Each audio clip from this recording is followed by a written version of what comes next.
The familiar tune of the Antiques Roadshow theme song filled living rooms across the nation on a recent Sunday, promising another journey into the captivating world of hidden treasures.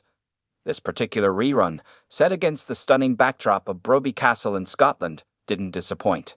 Among the parade of intriguing items brought before the experts, one moment truly stole the show, leaving an unsuspecting guest absolutely floored by the jaw-dropping valuation of his vintage Rolex GMT masterwatch. Imagine inheriting something precious from a beloved family member.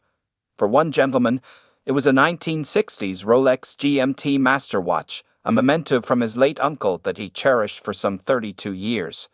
He brought it to the Antiques Roadshow, perhaps hoping for a nice bit of news, a pleasant surprise.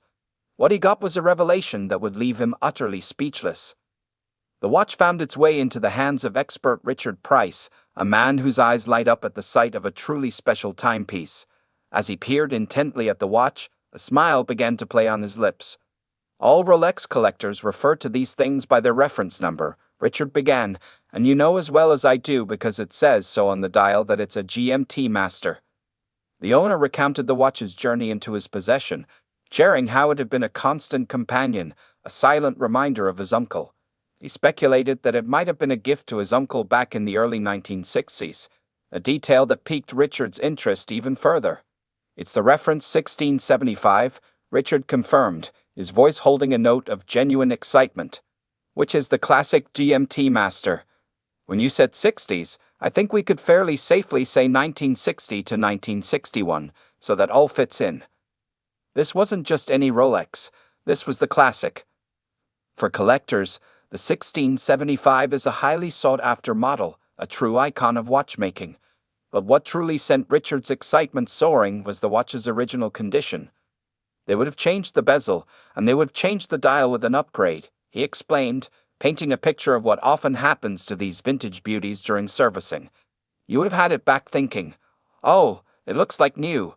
Collectors hate that." He leaned in, emphasizing his next words, "It's absolutely original, spot on. This is the holy grail for collectors, a watch that has escaped the well-intentioned, but ultimately value-diminishing, hands of restorers. Every scratch, every fade, every tiny imperfection tells a story, and for true enthusiasts, that story is priceless. However, the journey to a sky-high valuation rarely goes without a slight detour." Richard's expression shifted, a hint of disappointment clouding his face. "It's a Rolex product, of course," he noted, referring to the watch's Jubilee bracelet, "but it says, made in the USA. He elaborated, so perhaps he specified that he did not want the oyster bracelet. He wanted a Jubilee bracelet, and they put this one on for him. This was the catch. The original oyster bracelet would have been ideal. Which sort of detracts from it a little bit," Richard admitted, "probably detracts from it by a couple of £1,000s. Ouch. A couple of £1,000 is no small sum, and you could see the guest's face fall slightly at the news. It's a common dilemma with vintage items. Even the smallest deviation from original specifications can impact value."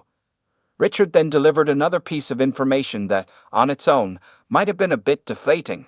He estimated that the watch would have cost somewhere between £300 to £350 back in the early 60s. The guest's reaction was perfectly relatable. "Wish he, his uncle, lot more. We'd all been there, imagining what could have been." But just as a slight air of resignation settled over the crowd, Richard delivered the news that would send shockwaves through the entire room. He paused for a moment, letting the anticipation build, before revealing the watch's true value. £12,000 to £15,000. The numbers hung in the air, a stunning, almost unbelievable sum. The guest's jaw dropped. His eyes widened in disbelief. For a moment, he was utterly speechless. Then, a wave of applause erupted from the onlookers, a collective cheer for this incredible stroke of luck. Overwhelmed, he finally found his voice, a mix of awe and pure joy evident in his tone. "I can't believe that, can't believe that." This wasn't just about a watch, it was about a family legacy suddenly taking on an astonishing new dimension. What began as a cherished keepsake, a tangible link to a beloved uncle, transformed into a substantial financial windfall. It's the kind of story that keeps us coming back to shows like Antiques Roadshow, the thrill of the unexpected, the magic of discovering hidden value in what we already possess. It's a powerful reminder that sometimes the greatest treasures are the ones we already own, waiting patiently to reveal their true worth. And for this gentleman, his uncle's thoughtful gift had just paid dividends beyond his wildest dreams. What hidden treasures might you have tucked away, waiting for their moment in the spotlight?